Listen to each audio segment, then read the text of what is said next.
Hello friends, आज मैं यहाँ पे जो रेसिपी शेयर कर रही हूँ वो सभी को चाय के साथ खाने में बहुत पसंद आती है। और हर एक टी स्टॉल पे ये आपको चाय के साथ ज़रूर मिलेगी, क्योंकि ये चाय के साथ खाने में बहुत अच्छी लगती है। तो मैं यहाँ पे शेयर कर रही हूँ खारी की रेसिपी। तो चलिए इसको बनाना शुरू करते हैं। इसको बनाने के लिए मैंने यहाँ पे 1 कप मैदा ली है और आधा चम्मच मैं इसमें अजवाइन डालूँगी। अजवाइन से बहुत अच्छा टेस्ट आता है। और आधा चम्मच ही मैं इसमें नमक ऐड करूँगी। अब मैं इसको सॉफ्ट बनाने के लिए इसमें ऑयल ऐड करूँगी। तो मैं यहाँ पे 3 चम्मच, जो रेगुलर वाली जो घर में हम चम्मच यूज़ करते हैं, उसी से मैंने 3 चम्मच यहाँ पे ऑयल ऐड किया है। और इन सारी चीज़ों को पहले मैं सूखे में अच्छे से मिक्स कर लूँगी। अब मैंने उसी कटोरी से आधा कटोरी पानी ले लिया है और इसका एक डो बनाना है हमें। ना तो डो बहुत ज़्यादा हमारा सॉफ्ट होना चाहिए, ना ही बहुत ज़्यादा हार्ड, मीडियम होना चाहिए। तो इसको मैं अच्छे से पहले सॉफ्ट बना लूँगी। और इस तरीके से अब मैं इस डो को थोड़ा सा ऑयल लगाकर 10 मिनट के लिए रेस्ट पे रखूँगी। तब तक हमारा डो सेट हो जाएगा। तब तक हम यहाँ पे स्लरी तैयार करते हैं। इसके लिए मैंने यहाँ पे 4 चम्मच घी लिया है। मैंने यहाँ पे देसी घी लिया है, इससे खारी हमारी बहुत क्रिस्पी बनेगी। और 2 चम्मच मैं इसमें ऐड करूँगी कॉर्नफ्लावर और इसको अच्छे से मिक्स करके, अभी देखो मिक्स करने के बाद ये थोड़ा पतली सी स्लरी है हमारी, बट इसको थोड़ी देर के लिए हम छोड़ देंगे। ऐसे ही मैं 10 मिनट के लिए ऐसे ही छोड़ दूँगी, तो ये 10 मिनट में गाढ़ी स्लरी बन जाएगी।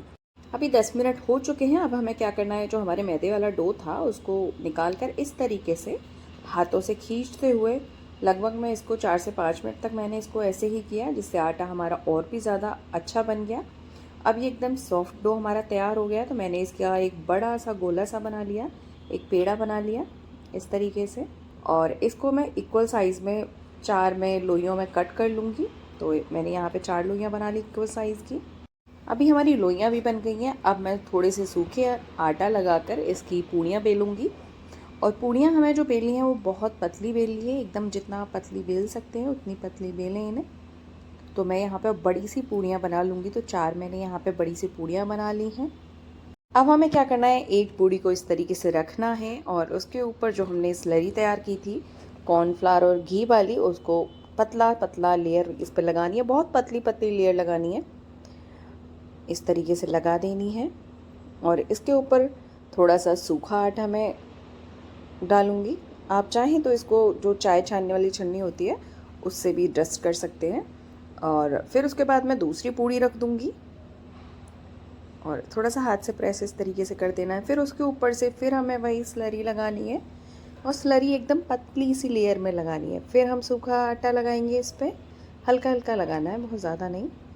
और फिर मैं इसके ऊपर दूसरी पूड़ी रख दूँगी।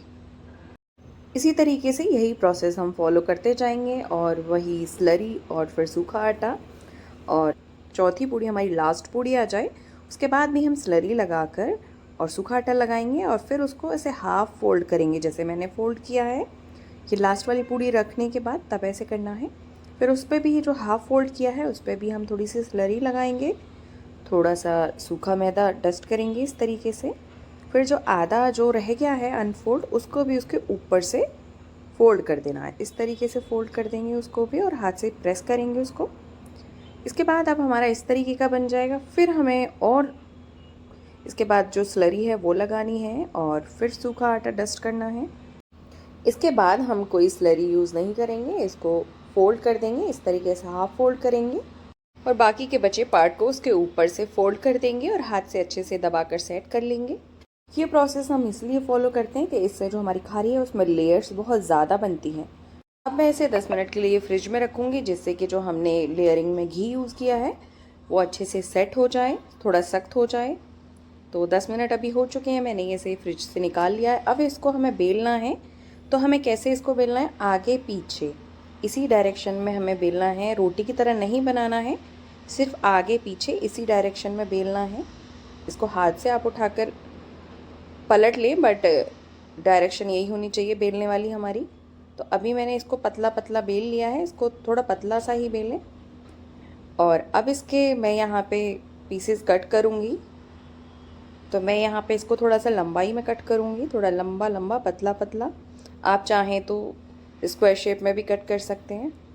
तो अभी मैं यहाँ पे सारे पीसेस कट कर लूँगी और आपको दिख रहा होगा कि लेयरिंग कितने अच्छे से दिख रही है। तो चलो अब इनको फ्राई करते हैं। तो इसको फ्राई करने के लिए मैंने यहाँ पे ऑयल को गर्म कर लिया है।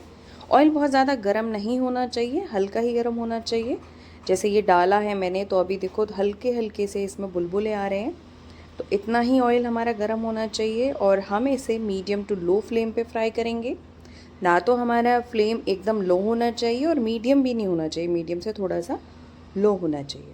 तभी हमारी खारी की जो लेयर्स हैं वो खुल पाएंगी। अगर आपने फ्लेम को थोड़ा हाई कर दिया तो ये जो लेयर्स हैं वो नहीं खुलेंगी, और ज़्यादा कम रहा तो लेयर्स इतनी ज़्यादा खुल जाएंगी कि वो पूरा जो ऑयल में है पूरा खुल जाएंगी और पूरा फट जाएंगी। तो इसलिए हमें ध्यान रखना है फ्लेम का बहुत ज़्यादा।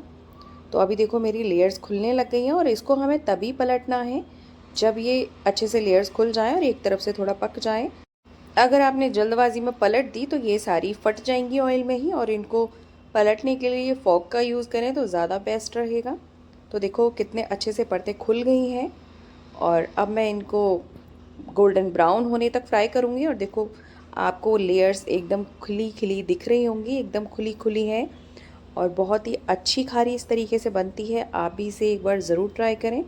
इसी तरीके से हम अपनी बाकी की भी खारी तैयार कर लेंगे। तो मैं आपको दिखाती हूँ कितने अच्छे से लेयर्स निकल कर आई हैं सारी खारी की। और देखो बहुत ही मज़ेदार ये बनती है। तो आप भी इसे अपने घर पर ज़रूर ट्राई करें। आपको मेरी ये रेसिपी कैसी लगी है प्लीज़ मुझे कमेंट में ज़रूर बताएं, और मेरे चैनल को लाइक करें, शेयर करें एंड सब्सक्राइब करें। मिलते हैं नेक्स्ट वीडियो में। Thank you.